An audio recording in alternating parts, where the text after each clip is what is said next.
Becca, hi, hello, and welcome to the Female Startup Club podcast. Hi, thank you so much for having me. I'm so excited to have you on the show today and to tell us your really cool story. I love so much that you're doing this with your mom and building this together. That is just the coolest thing ever. I've loved reading about your story and the company.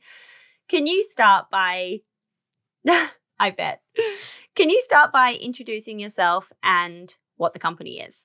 Sure, absolutely. So my name is Becca Davison.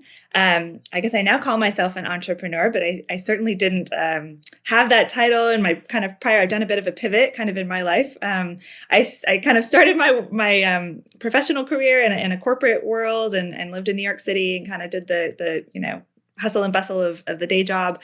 And it wasn't until actually I moved back to Houston, which is where I grew up, and had my first daughter, that I invented a product with my mom, and it really came out of a need. And so our product is Unbuckleme, and it's a small tool that makes it easy to unbuckle a child's car seat. So the 5-point harness on the car seats are actually regulated to be difficult to press. They require about 9 pounds of pressure. And the reason for that is so that kids can't unbuckle themselves when the car is moving. So it's certainly an important safety feature.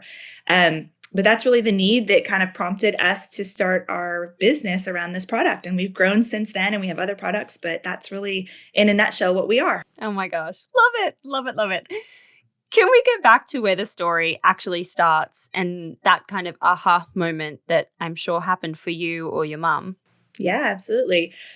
So I think this was very much like we were the right people in the right circumstances to bring this, to the world. So like I said, I had moved back to Houston. I had my first daughter. I was on maternity leave thinking about, going back to work and figuring out childcare and all of that. And my mom kindly offered to help me out like one day a week.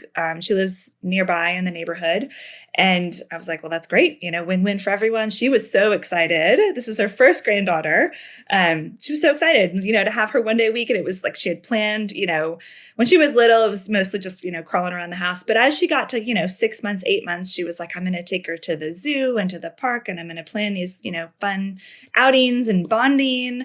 And it kind of came to this screeching halt one day when she's like, well, the car seat that you brought, I can't do that buckle, or I can't do the button really. So I can get her in it. And I think she had a couple, kind of scary moments where she actually did take her out and got somewhere and couldn't unbuckle her. And I think there was one instance where she actually asked a stranger, like passing by, said, like, can you just do this buckle for me? I can't get my daughter, my granddaughter out of the car seat. And that's not safe, certainly. But it's also, not comfortable. No one likes to be dependent on others. And so I think what's really unique and interesting about, us being kind of the people that had, or at least my mom being the person to have this experience, is that her background is in occupational therapy. So she's a therapist and spent a whole, 20 plus career basically creating adaptive tools for her patients that had different disabilities of the hand. So it's totally like in her wheelhouse to, just very quickly pivot and think, well, I have to solve this problem, right? Like, so it only took, I think she mentioned the problem to me, and I was, kind of like, well, I didn't know a lot about the car seats. I think I'm like, yeah, it sounds frustrating. I think we went shopping to see if there was another car seat that we could buy. And I think the person at the store was, didn't know a lot about it either, but we kind of went around and touched, felt them all the buckles and kind of quickly realized like they are all, for a good reason now, very difficult to press. And so that wasn't a solution. And so I think it was only just a couple of weeks later, my mom, I think one day when I went to go pick up my daughter, she's like, oh, by the way, that problem I mentioned to you, I solved it. And I was like, well, how'd you do it? And she pulled out this like little plastic thing. So my mom has obviously her background being in therapy and splinting. She did a lot of like people that had hand surgery. She made splints for them, and they use a lot of, rubber bands and levers and a lot of those concepts to, stretch and exercise different muscles of the hand. Like in rehabilitation. And so she had created this little like C-shaped tool. If you can envision, if your listeners are listening, it's a C-shaped tool that's got like a little peg kind of that sticks out the top, and it just slides kind of around the top and the bottom part of the buckle, and the little peg aligns over the button, and it just creates leverage. So you push further out, and it makes it so easy, and it just completely solved her problem. So she didn't have to push as hard. And that was kind of the beginning, first phase. And I was like, well, that's really interesting. And kind of cool mom that you thought to do that. She actually used this splint material that she had in her garage left over from some project, but it's the same material that they make splints out of. It's very like you heat it up and it stretches. She's, my mom, to her credit, she's very creative, and she's very, I think being a therapist for so many years, like she's very tactical in sort of like creating things. So it was very easy for her to just kind of play around with something and made it. And that was it. And she was prepared to just use it. It was like, that was her life. She was happy, solved her problem. And so from that moment, at what point did it start ticking over in your mind or her mind that this could be something that other people were facing and could help others? Yeah, it was my mind, because I don't think she was thinking that direction at all. I have somewhat of a business background. I remember I went to business school, and I was always like really jealous of those people in business school that were like huddling around, inventing their next big company and next, inventors and such. And I was like, man, I need a good idea, but I never really felt like I had a good idea. And so I think that seed was already planted in my brain. And then when I saw her, what she had built, I was like, Mom, if it works so well for you, there's got to be other people probably. Like arthritis is fairly common, and there's lots of grandparents out there. And I think her first response, I remember her saying like, well, I could make a few more for your friends, like if that's what you have in mind. I was like, no, Mom, this could be something we actually, make, like manufacture. And she's like, oh, you mean like hire somebody to make it? It's just the wheels started turning. And I just remember, kind of like leaving her house one day being like, think about it. Maybe this is our business, And we did. We just kind of started thinking about it, poking around. I think we probably both, went to the computer and Google and started researching like what that might look like in terms of the market demand and, how many people have arthritis, how many grandparents are taking care of kids, trying to get some of that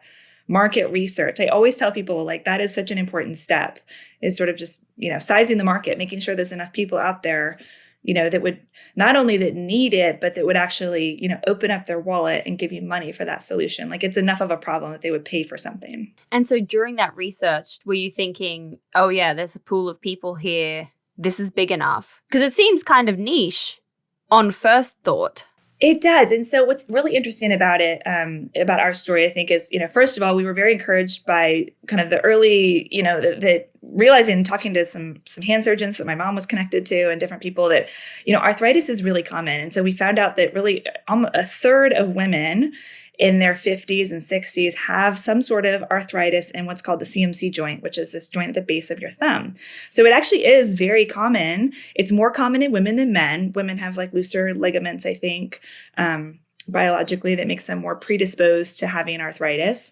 And then just reading some of the research around grandparents, right? Grandparents are younger today. They're active. They want to spend time with their grandkids. I think, most grandparents that live within the, vicinity of their grandkids are spending, good amount of time with them. It's definitely a growing consumer market as well. Grandparents spend a lot of money on their grandkids. They are, the baby boomers. So yeah. So all of that, and parents are working, working parents, grandparents are stepping up to help out. So yeah, all those trends were really encouraging to us. And then I'll kind of fast forward that we actually did kind of stumble upon some additional markets of people that could use our tool that I don't think we really found out about that until we had probably started a little bit of early marketing. So we did a Kickstarter campaign and started to see some feedback from people. But we discovered that, parents with or moms with long fingernails were frustrated from, breaking their nails on car seat buckles. And so our product kind of is a way that they can lift up their hand a little bit so that they're not mashing their, beautiful manicured nails or thumbnails like into that buckle. So that was a whole market that surprised us. And then the other market that surprised us, because my daughter was still so young at the time, is parents of older children, like 4 and 5-year-olds that were still in a 5-point harness. They've got the mental acuity to kind of be like, hey, I want to get out. I want to unbuckle myself, but they just lack that thumb strength. And so parents were buying or essentially looking at our tool to be able to hand back to, an older child that maybe is in like the third row of an SUV or a minivan. And that parent in many cases is like crawling back to the third row to unbuckle that child. And instead have kind of found that with our tool, they can pass it back. The kids can unbuckle themselves. They can pass it back to mom or dad in the front seat. So it stays out of reach. That was an important design feature, that it doesn't attach to the car seat. So it still can be kept out of reach. But speeds up kind of like the car line or the drop-off line, and kids love the independence. So those were some additional markets that really helped us kind of feel like, okay, there's a lot of people out there, like really every family between those three scenarios, every family's got somebody that can use our product. Yeah. So it's actually really broad, really, really broad when you take a closer look. Yeah. And then you've got the disability market, people with like, different, rheumatoid arthritis or cerebral palsy. Yeah. Any sort of weakness, carpal tunnel syndrome. I mean, it kind of stretches in a lot of different directions. And I feel like for the generations of now, getting older, all being on our phones and already having these like problems, we're all going to have these weird hand issues when we're old, if we're being real here. It's scary. I get so sore in my hands already. Yes, right. It's really interesting that you bring that up, because there are studies happening right now that are just being published on, they call it texting thumb, and the impact of texting thumb, right? It's overuse. When our thumb joint is one of the most overused joints in the whole body, and it gets a ton of use, certainly with texting. So, yeah. Oh, I know. I'm so guilty of it. Well, that's where I think people that have carpal tunnel gets inflamed from like a lot of overuse. So you mentioned that you did the Kickstarter campaign, and something that I always love to chat about is the kind of capital you need to get started, how that money is allocated, and how you financed in the beginning. So you mentioned the Kickstarter thing. Was that kind of the first amount of money that went into the brand or the business, or did you need to, pile in some cash before that? So that's a great question. Yeah, I think every product is different. I think that's really important to note, right? Is it depends on where you manufacture. It depends on how big or small, so we're talking for our product, it was plastic. So it's an injection tool and it's small, but we decided early on we wanted to have like a dual mold because we wanted it to have like both obviously it had to be hard to be kind of a lever arm, but we wanted it to be kind of a grippy, soft top. So that, added cost and expense and, in terms of manufacturing to get those two molds that kind of came together. So, we made some of those early decisions and certainly that was, we actually initially manufactured in the United States. And so that, has a little bit higher price tag to do that locally. So those were some decisions we made early on. So I think we did, just even to get before, to get to the point of Kickstarter, we did put in some money ourselves just to get, the CAD designs, created. We wanted to make sure that when we launched on Kickstarter, we had a pretty close to final version of what, the concept was and what it would look like. We actually had 3D prints done before our Kickstarter campaign. And one of the things I remember we did was sent out probably like 50 different prototypes to people we had never met. And that was really important. And I tell people that as well, like get feedback from people that that's beyond just your friends and family that'll tell you, it's a great idea, keep going. Like we wanted to go to strangers that weren't afraid of hurting our feelings. And so we sent out a bunch of prototypes and got some really cool feedback. Certainly validating feedback being like, this is amazing. I would buy 100 of these. But, feedback on price, what would you pay for it? And then, I remember a couple of the people said, well, I'd love to like attach it to a keychain or a diaper bag. And so we thought, oh, well, let's add like a little loop on it. So that was something that we hadn't necessarily thought to do ourselves, but got that feedback from others. So I guess in answer to your question, we did put some money out there for some of those activities, some of the kind of early research. We went to a couple events. We went to a juvenile products trade show, actually. This was back in like the fall of 2016. And the reason we went there, they actually had a specific section for inventors. So you pay like a discounted rate for a booth in that section. But the buyers are there, right? You're kind of right next to the big trading floor. And I know trade shows have taken a hit, with COVID and everything, but this was pre-COVID and there were buyers coming through from big box stores and there was media. And so that was a really great research kind of trip for us to sort of ask those buyers, would you buy this? Or is there a demand for it? What's the right price point? So all of that. So we kind of put up some money before Kickstarter to just get to that point where we felt really confident. What was the reaction of the buyers that you were meeting at the trade show? So that was, again, really validating. They were like, yes, this is a problem. Like we hear people walking through, our store, right? Like a Target or a Buy My Baby, that say, hey, these buckles are difficult. The other really validating piece of feedback we heard from was actually car seat manufacturers. And so they had representatives there that kind of stopped by and they even said, we get calls in our customer service department from people saying that they struggle with this issue and we don't really have anything really great to tell them right now other than, look for someone else in your family that can help. But they thought it was a really interesting concept too. So all the feedback was really great. So that was certainly gave us a lot of tailwind to go into that Kickstarter campaign feeling like, okay, we've got a good concept, we've got a market, we know that this product is important and is needed, and so it's just a matter of kind of getting it to market. So then I think the Kickstarter funds were largely those more tactical steps of, okay, let's use this to put that big chunk of money down for the injection tool and for our first inventory run. And so that's we were very piecemeal about our funding. It was kind of like, when we need to pay for this, I need to pay for this. We didn't do any sort of formal fundraising or any other outside investors. What kind of order did you have to place? Being the first order, sometimes minimum order quantities can be in the hundreds of thousands, and sometimes you can get a small batch. What were you guys facing? So that was a decision we made when we decided to manufacture in the US, was that we were very intimidated by, going overseas and having to place, those like tens of thousands of units, especially because our product is so small. And so to get to like minimum weights for freight, ocean freight, it's like you have to order so many units. So I remember our first production run in the US was 4,000 pieces.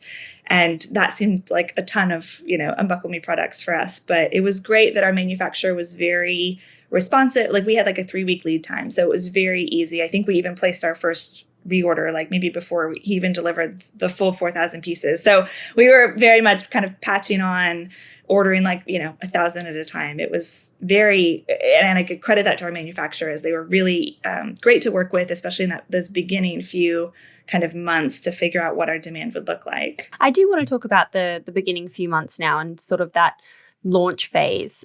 How were you marketing in the beginning, and how were you reaching that older demographic that you initially had in mind? Yeah, it's a great question. And it's interesting because when we discovered that we had these 3 markets, it was like we have grandparents here, we've got, younger parents with like the 4 and 5-year-olds, and then you've got like moms with long fingernails. And those are like pretty different demographics to try to reach.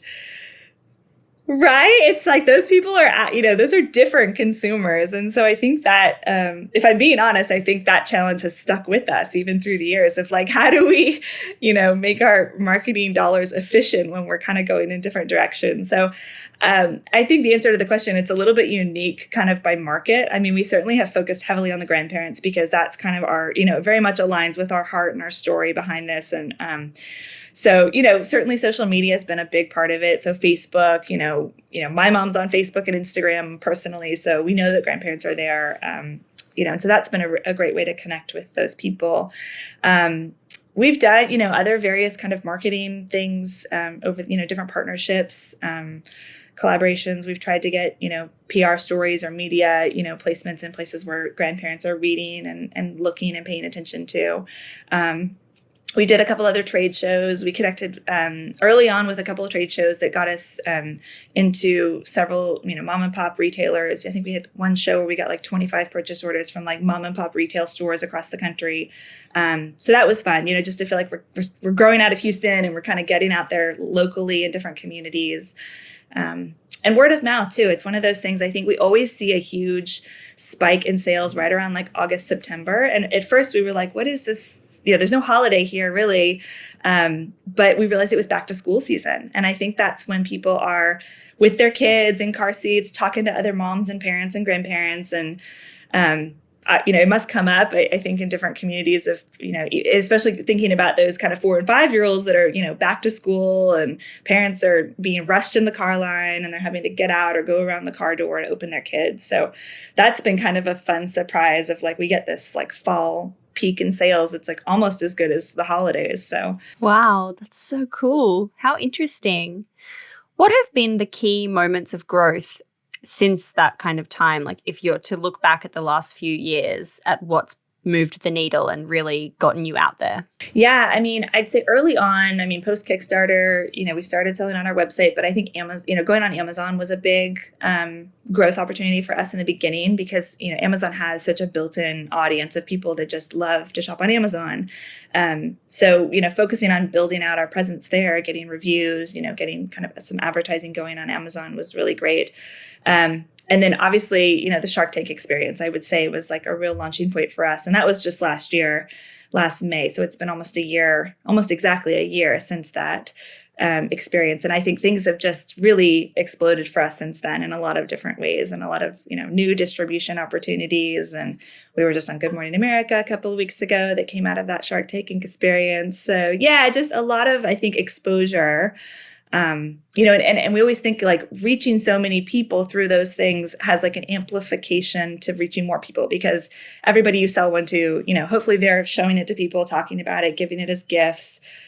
So just kind of as this ripple effect, hopefully, and we've seen it really in our sales, it's kind of exponentially grown since that air date last year. I loved watching that video. You were hot property on the episode, 5 offers from every shark. That's crazy. That must have been such a wild moment. Well, it was fun and it was special because, I had my mom, and my daughter actually was the little girl on the show. So all 3 of us were there, and it's of course such a stressful experience trying to focus on your pitch and focus on a 4-year-old's mood and snacks. And so yeah, it was, by the time we got out there, it was let's just do this. We've got a moment, let's make the most of it. So yeah, we were really happy to see the sharks, really.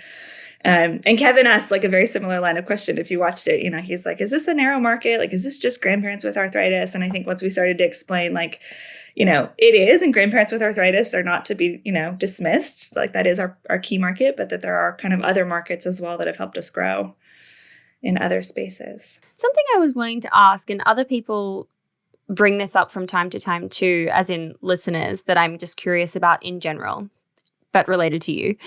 Is the goal to be profitable along the way, or is the goal to grow at scale and sell? And I bring it up because I know in the show you were mentioning your Kevin O'Leary was talking about doing the royalty deals, and you were worried about the profit margin and that kind of thing. So I'm wondering what the goal is when you're building the business, and if it's to be profitable as you go along and take the money out of the business, or if it's to be let's grow at all costs and sell the business. Yeah, that's a good question. And we've thought about different things at different points, I think, in our kind of journey.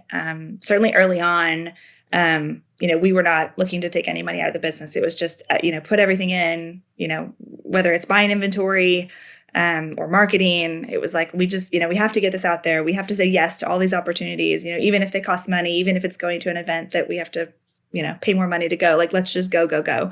And I'm fortunate that my mom and I, being business partners and, mother-daughter, we were both very aligned in our vision. And we still are. But, early on, it was great to be able to feel we didn't have to, we didn't have investors sort of looking for profit or, anything back. So it was we could just do what we felt we could afford, and we believed in the growth. And so, yeah, we've kind of had a similar mentality, but we've, fortunately, as we've started to scale, we moved our manufacturing actually last year, right around the Shark Tank air date. Our manufacturer decided to close due to COVID, really was kind of the reason. They didn't close, but they divested their injection molding business. And I think I got that call 3 or 4 weeks before Shark Tank aired. And I was like, oh my gosh, this is going to kill me. So we had to very quickly kind of pivot and figure out our supply chain. And so that was, an opportunity where we had to put in a lot of capital to sort of make that pivot, as you said, ramp up our inventory and reinvest in sort of getting our inventory to a place where we knew it was about to grow. I've been aired on the show and some of these new distribution. We just rolled out with Walmart a couple of weeks ago. So getting prepared for that Walmart inventory. So that was kind of we had to throw all this cash back into that. And now I think we're finally kind of on the other side of that big investment to where, we're starting to see some really healthy profit. And so I think every business is different. It's taken us a while, I think, to get to this point. We've been at this, 4 years or so now, to feel we're finally at a very comfortable place. So I would say to listeners, it depends on what your personal needs are, certainly. And there are businesses that you have to grow slower because you need to take some of that capital out for, whatever personal reasons you have. And that's fine too.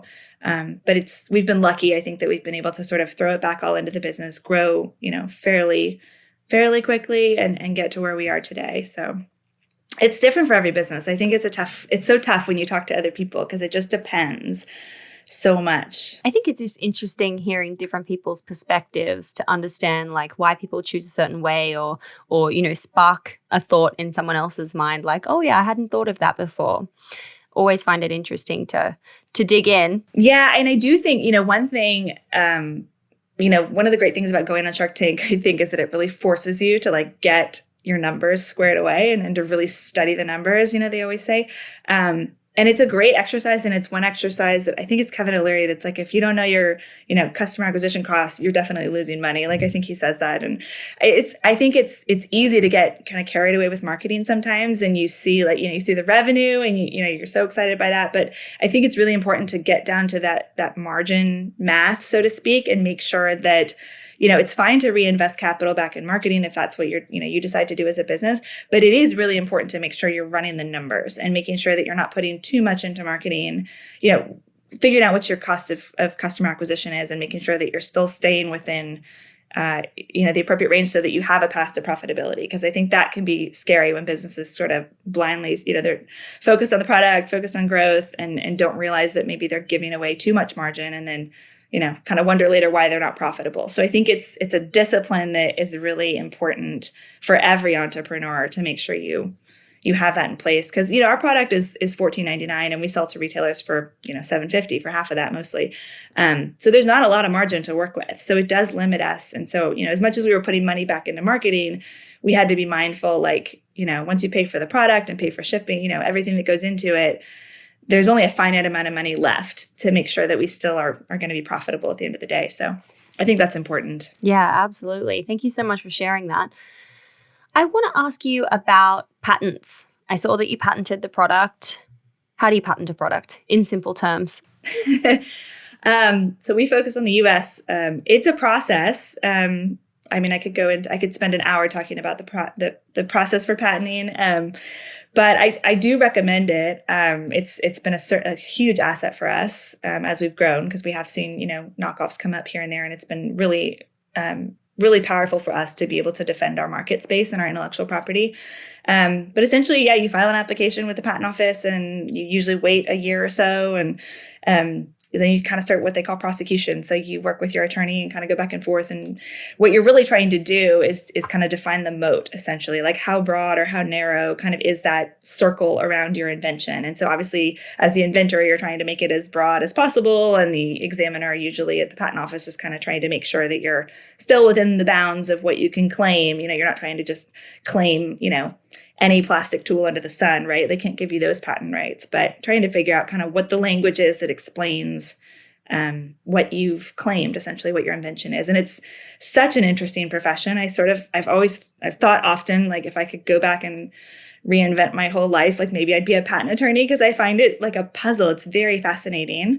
It's like a word soup sometimes, but yeah, so it's that's a whole process in and of itself that can take a lot of time for inventors, and I do think patents are valuable. Yeah, big one. I think again, every product is different. I've seen other products that don't have patents and they do extremely well, and they kind of rely on their own brand and marketing and differentiation around like the product itself that that can be extremely effective as well. And you kind of save all the money that you spend on patent attorneys and all of that process. So it's not to say that everybody always needs a patent. Totally. Right. Got it. How do you defend when you're seeing copycats or, similar products come onto the market? What's your kind of approach to navigating that? Yeah, so it depends on where they are. Amazon has actually really stepped up their resources for small businesses, I think, in the past few years. This has been really helpful. They now have a process now where you can work with Amazon to basically submit your patent in the US and work with them. And they have a kind of defined process where they essentially will give the other, you basically go to the other party and say, I think you're infringing my patents, and they will give them a certain period of time to defend themselves. And then if that window closes and if they don't defend themselves, then Amazon removes them from the Amazon platform. If they do decide they want to defend themselves, Amazon partners you with a third-party attorney. And there's a very subsidized fee for kind of a limited patent claim kind of process where much, much cheaper than any sort of litigation in court, but you can kind of each state your case and decide, and then they render an opinion and If there's an infringing product, it's taken off Amazon. And if it's not, then they are allowed to stay. So it's a really great program for small businesses like us that don't have the budget to take any and everyone, to court, because that can be quite costly. So that's been really powerful for us. We've used that quite a few times. But yeah, I mean, and it's, it's negotiation as well. I mean, I always tell people, like, don't forget, often that the first line of defense doesn't need to be like a cease and desist letter. Like, the first line of defense can be a conversation, right? Call the person up. Like, we had one product that I think I sent them an email and just said, hey, we have this patent. Are you aware of it? And their response, this was actually a company overseas, their response was, congratulations on your patent. We were not aware. Best of luck. And they removed their product from Amazon. So, there's a full range of, I was really surprised by that actually, but, there's a full range. Like, don't assume that everybody's just like got their teeth out and their, nails out to fight. It sometimes can be resolved in much more cost-effective ways. So I always tell people, like, start the conversation. Certainly there's a time and a place for lawyers and, threats and legal action and that sort of thing. But I have seen, and I've talked to some other companies as well, like, sometimes just a conversation to start, you can find a win-win. Yeah, there's a human behind that other computer too. So human to human, just seeing if that can be resolved versus going down the pathway where there is a win-lose situation, but at some point it's also a lose-lose because you're both having to invest dollars that could be spent on the business into the fees. It can get so expensive so fast. And I mean, for better or for worse, like, to take someone all the way, through a patent infringement, it can sink your business, right? And it comes to the point of, like, where do you want to spend your money? Can you find a solution that you can live with? Really great piece of advice. Love that. Yeah, I think you've time and a place, right? You just have to take each situation as it arises. Absolutely. Where is the business today, and what fun things can you shout about? What's going on? What's the team look like? What fun things are on the horizon? Yeah. So, like so many of us, I think we've like come out of COVID, or, well, I shouldn't say come out, because I know there's many parts of the world that are still really struggling with it. But at least in the US, it feels like there's a light at the end of the tunnel, and certainly people are starting to get out more and shop more. So, we've been like full blazing ahead in 2021. There's so much on the horizon right now for growth for us. We are, as I mentioned, we are launching with Walmart in about 2,600 stores next week, actually, early May. Yeah, we're very excited. Actually, you were the first person to hear that, hot off the press. So, hearing it here first. Hearing it here first. Yeah. So we'll start sharing that probably next week. My mom and I are super excited to go to Walmart and see our product on the shelves. So we're really excited about that. And Target, we've launched with Target.com. So we're really excited to kind of start building that relationship with Target. We are a car seat accessory. So we've been focused on, where are consumers buying car seats? We want to be hanging right next to where car seats are sold.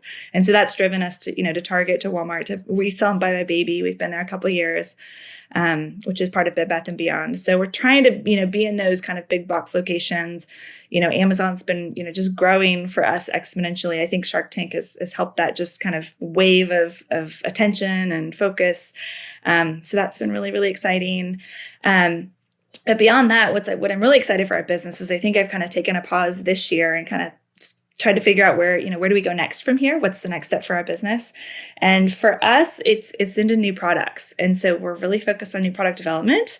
Got a couple ideas in the hopper related to, travel. And the other thing I'm really passionate about that has kind of surprised me is I as my kids have grown, I now have 2 daughters, and child passenger safety, and kind of learning as we've gotten more connected to manufacturers and different safety advocates that, love our product for the reason that, adults shouldn't be operating, driving car seats when they can't do the buckle. That's not safe. And so connecting with those, I actually got certified myself a couple of years ago as a child passenger safety technician.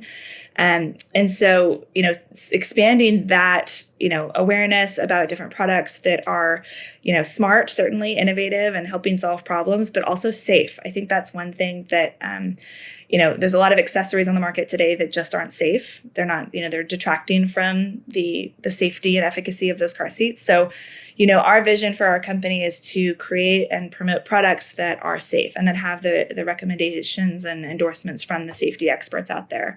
So we've got a couple ideas in the hopper and a couple partnerships actually that with other brands and other small businesses and entrepreneurs that we're looking to kind of combine and share the work that we've done and start to spread those products with more consumers. So what a journey. That sounds so exciting. More genius ideas coming through from your mom, coming through with the goods.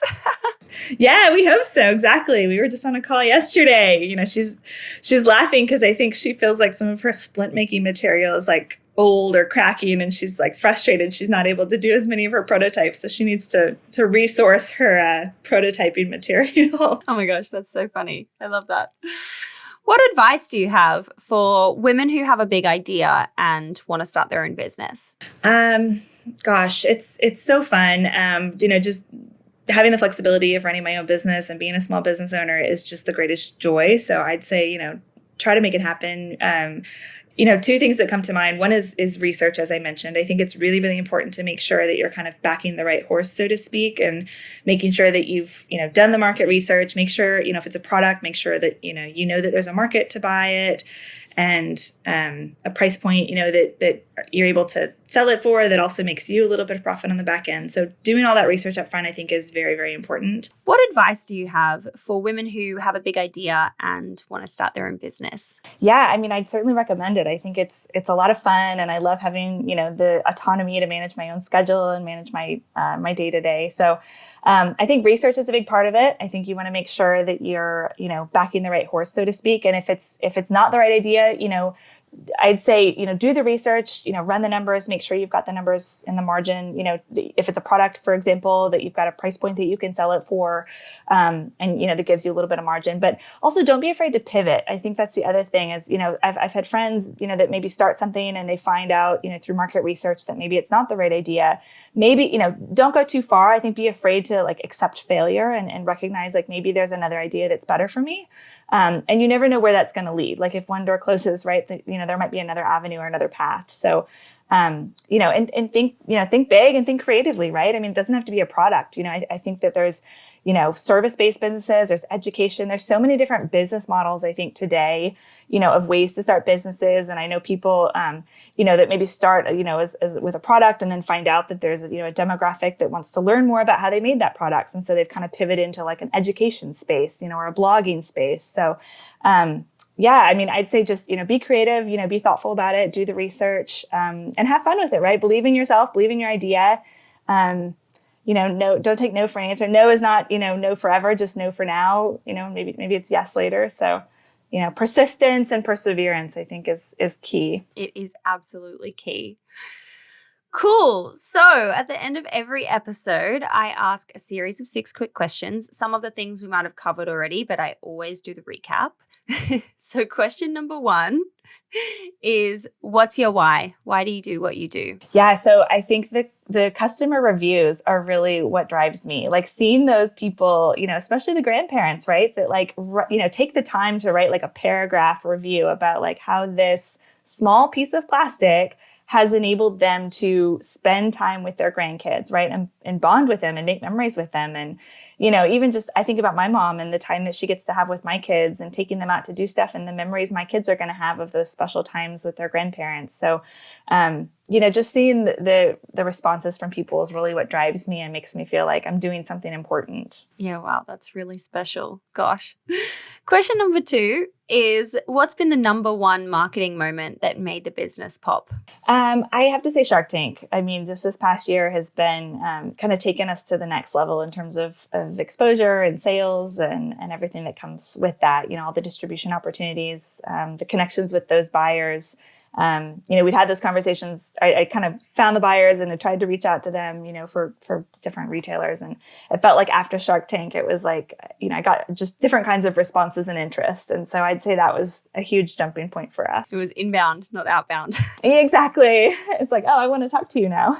Question number 3 is, where do you hang out to get smarter? What books are you reading? Podcasts are you listening to? Things that you're subscribing to that are worth a mention? Yeah, I mean, I love learning from other entrepreneurs. I think I'm so inspired by so many stories in all different scales, some that are just getting started, some that have been around for a while. So I love reading. I'm a member of a couple Facebook groups with different business owners and entrepreneurs. And I love those because the threads and the topics that come up are just things that, are either things that I'm thinking about that I'd love to, crowdsource different thoughts or ideas, or oftentimes things I'm not thinking about, which is things I should be thinking about. I love this podcast. One of my favorites is How I Built This.